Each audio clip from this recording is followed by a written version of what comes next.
Šodien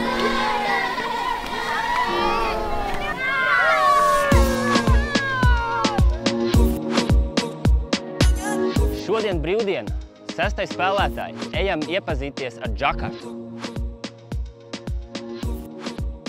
Šobrīd Džakartā dzīvo vairāk nekā 11 miljonu cilvēku, bet pirms nepilna gadsimta atpakaļ šeit dzīvoja tikai 150 000.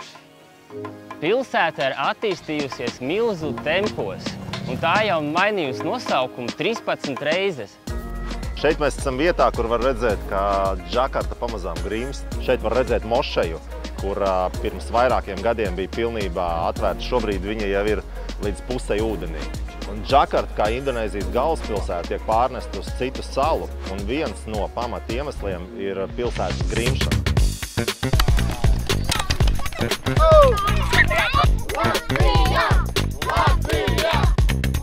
Šeit mēs fanojam ne tikai par savu komandu, bet arī par vietējiem ēdieniem, par dzērieniem.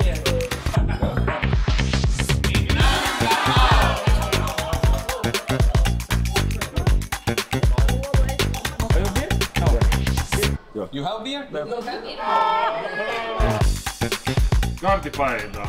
Es teicu līdzjūtēji. Vienmēr brauc izlasēju līdz tev gaidīt brīnišķīgi pārsteigumi un neparasti piedzīvoju.